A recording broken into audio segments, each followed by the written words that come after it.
Hello students, welcome to my channel. Today we are going to learn a beautiful and meaningful lesson from The Selfish Giant. The story is written by famous writer Oscar Wilde. या कथेतून आपल्याला दयाळूपणा, प्रेम आणि sharing करण्याचा महत्त्वाचा संदेश मिळतो. एका स्वार्थी राक्षसाच्या मनात कसा बदल होतो हे आपण या कथेत पाहणार आहोत. So let's begin this wonderful journey together.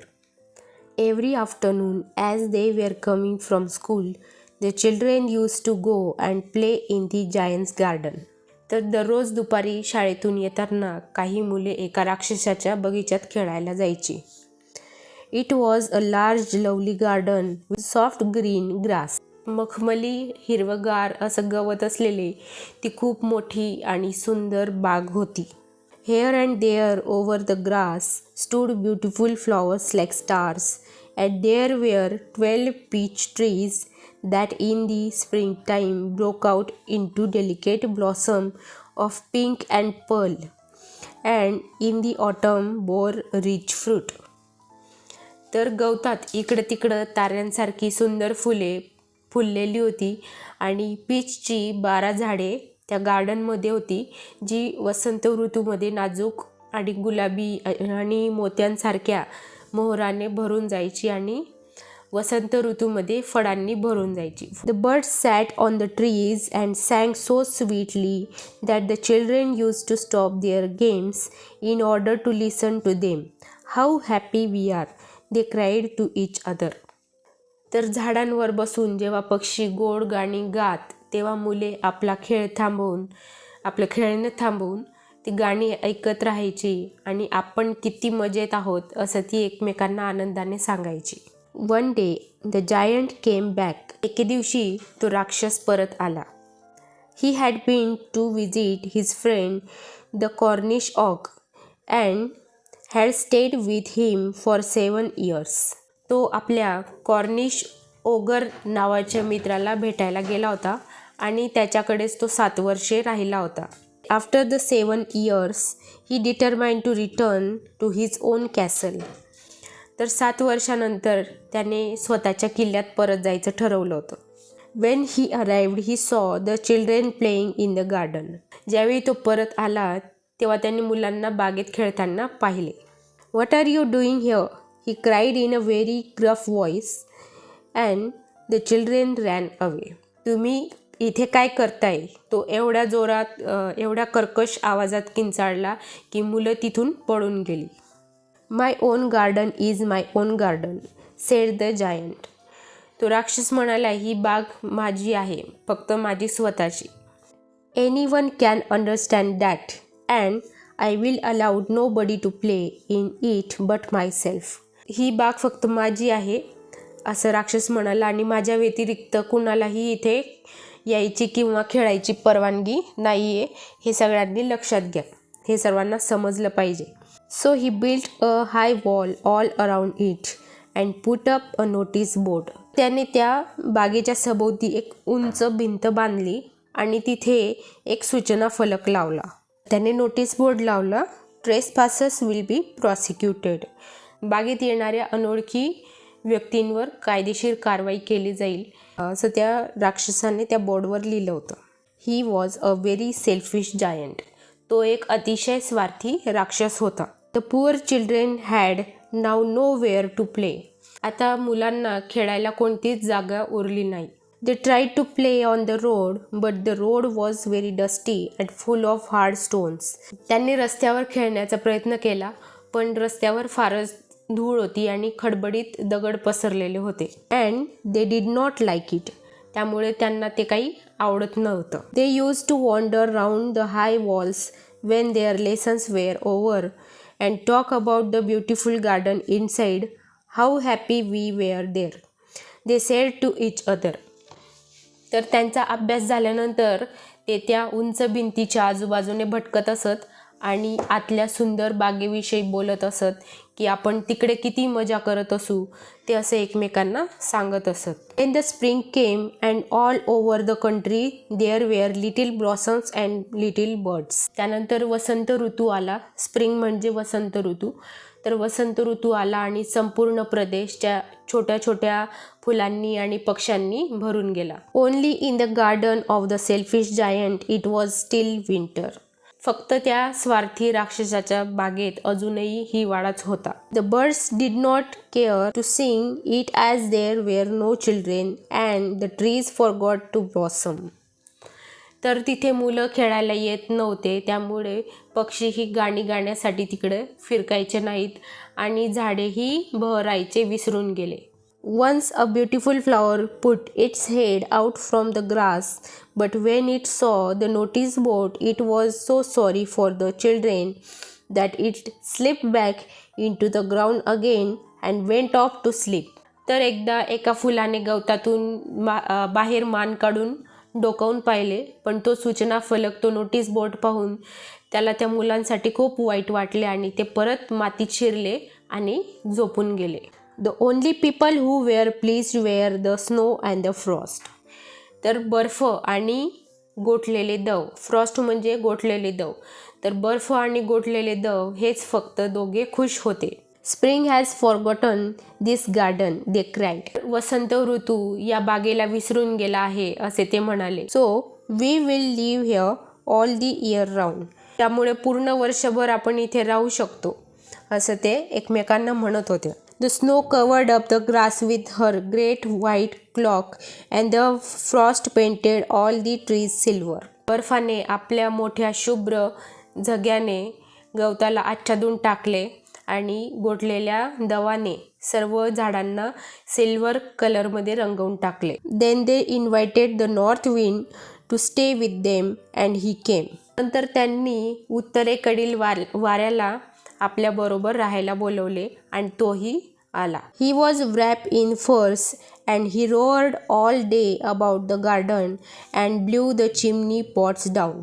उत्तरेकडील वारा जेव्हा आला तो लोकरीत गुरफटून आला आणि दिवसभर आपल्या बागेमध्ये घोंगावत राहिला आणि त्याने घराच्या ज्या चिमनीज म्हणजे ज्या धुरांड्या असतात घरातील चुलीचा धूर निघण्यासाठी वर जी सिस्टीम केलेली असते त्याला चिमणी म्हणतात, तर त्या चिमण्या देखील त्यांनी विझवून टाकल्या. This is a delightful spot he said. तो म्हणाला की हे फारच छान ठिकाण आहे.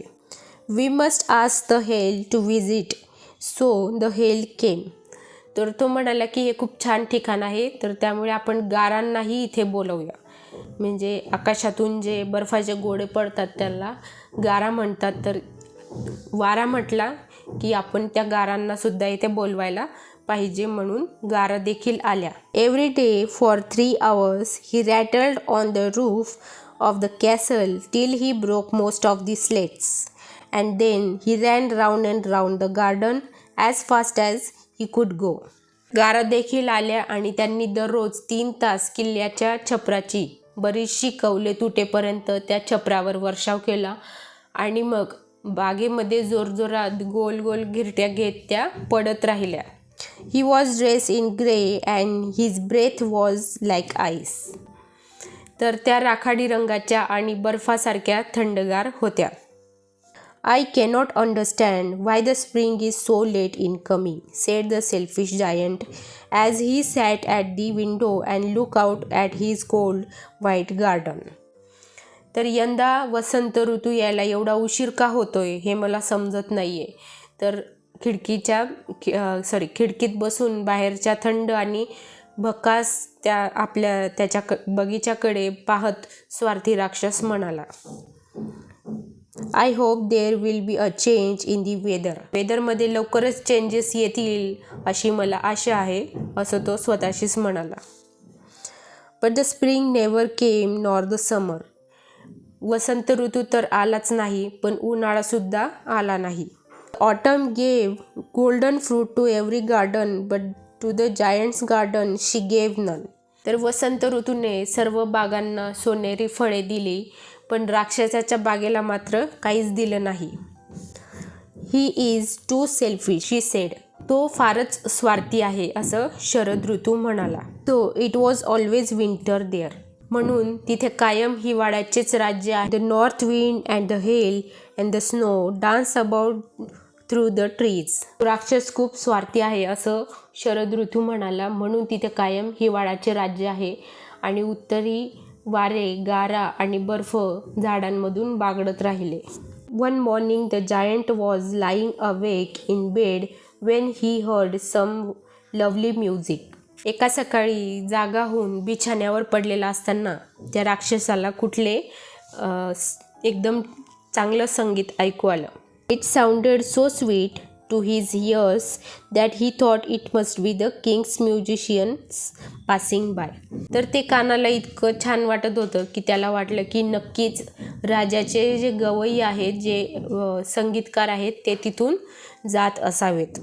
It was really only a little linnet singing outside his window, but it was so long since he had heard a bird sing in his garden that it seemed to him to be the most beautiful music in the world. खरं तर तो आवाज लिनिट या पक्ष्याचा होता, पण कितीतरी दिवसानंतर त्याने आपल्या बागेत पक्षी गाताना ऐकला होता. त्यामुळे राक्षसाला ते जगातील सर्वात मधुर असे संगीत वाटत होते. Then the hail stopped dancing over his head, and the north wind ceased roaring, and a delicious perfume came to him through the open casement.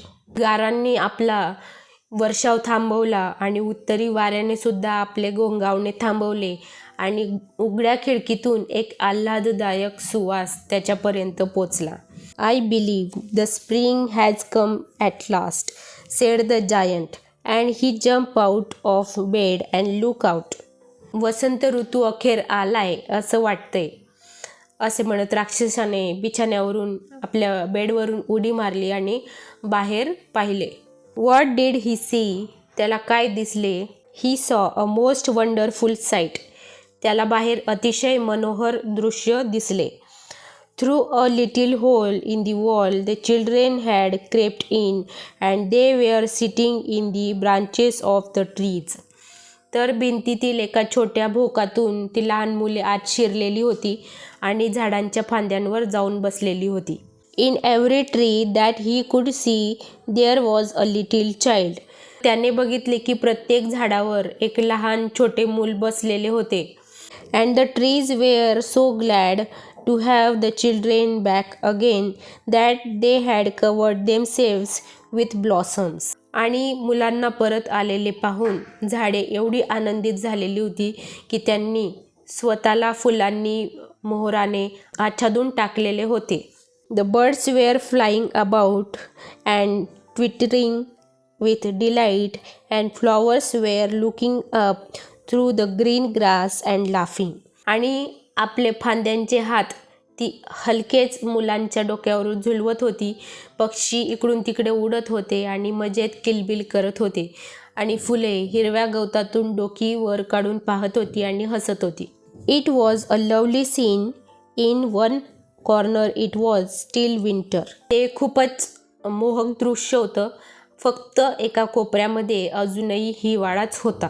It was the farthest corner of the garden, and in it was standing a little boy. ज्या कोपऱ्यामध्ये अजूनही हिवाळा होता तो बागेतील अगदी टोकाचा कोपरा होता आणि तिथे एक लहान मुलगा उभा होता. He was so small that he could not reach up to the branches of the tree. तो इतका छोटा होता की त्याचे हात झाडांच्या फांद्यांपर्यंत पोहोचू शकत नव्हते. त्यामुळे तो अतिशय दुःखाने रडत झाडाभोवती फिरत होता. He was wandering all about it, crying bitterly. The poor tree was still covered with frost and snow, and the north wind was blowing and roaring above it. Climb up, little boy, said the tree. छोटा मुलगा खूप छोटा होता, त्यामुळे त्याचे हात झाडांच्या फांद्यांपर्यंत पोहोचू शकत नव्हते. त्यामुळे तो अतिशय दुःखाने रडत झाडाभोवती फिरत होता. तर ते बिचारे झाड अजूनही गोठलेल्या दवाने आणि बर्फाने भरलेले होते. तर उत्तरी वारेसुद्धा तिथे वाहत होते आणि त्याच्या डोक्यावर घोंगावत होते. तर झाड त्या मुलाला म्हणत होते की मुला तू वर चढ. तर त्याने आपल्या फांद्या जितक्या खाली झुकवता येतील तितक्या झुकवल्या, पण तो मुलगा फारच छोटा होता. And it bent its branches down as low as it could, but the boy was too tiny. तर त्या झाडाने आपल्या फांद्या जितक्या खाली झुकवता येतील तितक्या झुकवल्या, पण तो मुलगा फारच छोटा होता. And the giant's heart melted as he looked out. How selfish I have been, he said. Now I know why the spring would not come here. हे दृश्य पाहून मात्र त्या राक्षसाला दया आली. त्याचे हृदय द्रवले आणि तो विचार करू लागला की मी किती स्वार्थी बनलो होतो. त्यामुळेच वसंत ऋतू इथे का आला नाही ते मला आता कळले आहे. I will put that poor little boy on the top of the tree and then I will knock down the wall and my garden shall be the children's playground for ever. He was really very sorry for what he had done. राक्षसाने स्वतःशी विचार केला की आधी मी त्या छोट्या मुलाला झाडाच्या उंच टोकावर बसवतो आणि मग ती भिंत पाडून टाकतो, म्हणजे माझी बाग, माझा बगीचा, मुलांचे खेळायचे कायमस्वरूपी अंगण बनेल आणि त्याला आपल्या कृतीचा फारच पश्चाताप होत होता. So he crept downstairs and open the front door quite softly and went out into the garden. म्हणून तो खाली गेला आणि त्याने अगदी हळूवारपणे प्रवेशद्वार उघडले आणि तो बाहेर बागेत गेला. But Wien the children saw him they were so frightened that they all ran away and the garden became winter again. पण त्याला पाहून मुले इतकी घाबरली की त्यांनी तिथून धूम ठोकली आणि बागेत पुन्हा हिवाळा आला. Only the little boy did not run for his eyes were so full of tears that he did not see the giants coming. फक्त तो छोटा मुलगा पळून गेला नाही, कारण त्याचे डोळे अश्रूंनी भरलेले होते, त्यामुळे त्याला राक्षस येताना दिसलाच नाही. And the giant stole up behind him and took him gently in his hand and put him up into the tree. राक्षस हळूच त्याच्या पाठीमागे गेला आणि त्याने त्याला अलगदपणे आपल्या हातात उचलले आणि झाडावर बसवले. And the tree broke at once into blossom and the birds came and sang on it and the little boy stretched out his 2 arms and flung them round the giant's neck and kiss हिम.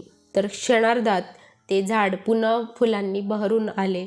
पक्षी झाडावर येऊन बसले आणि गाऊ लागले आणि त्या छोट्या मुलाने आपले दोन्ही हात लांबवून राक्षसाच्या गळ्याभोवती गुंफले आणि त्याला किस केले. And the other children, when they saw that the giant was not wicked any longer, came running back and with them came the spring. हे इतर मुलांनी ज्यावेळी पाहिले तेव्हा ती पळत पळत पुन्हा परत आली आणि त्यांच्याबरोबर वसंत ऋतू देखील परतला. It is your garden now little children sed the giant. तर मुलांनो, ही बाग आता तुमची आहे असं राक्षस म्हणाला. And he took a great axe and knock down the wall. आणि त्याने एक भली मोठी कुऱ्हाड घेऊन ती भिंत पाडून टाकली. And when the people were going to market at 12 o'clock they found the giant playing with the children in the most beautiful garden they had ever seen. आणि जेव्हा मोठी माणसे 12 वाजता, त्यावेळी 12 वाजलेले होते आणि 12 वाजता ती बाजारात जायला निघालेली होती, तेव्हा त्यांनी त्या राक्षसाला सुंदर अशा बागेत मुलांबरोबर खेळताना पाहिले. From the selfish giant by Oscar Wilde. So this story is written by famous writer Oscar Wilde. So students, this was the story of the selfish giant. From this lesson we learn that selfishness brings loneliness, but kindness and love bring happiness and friendship. Always remember, sharing and caring make us better human beings. If you like this video, don't forget to like, share and subscribe to my channel for more such lessons. Thank you and keep learning.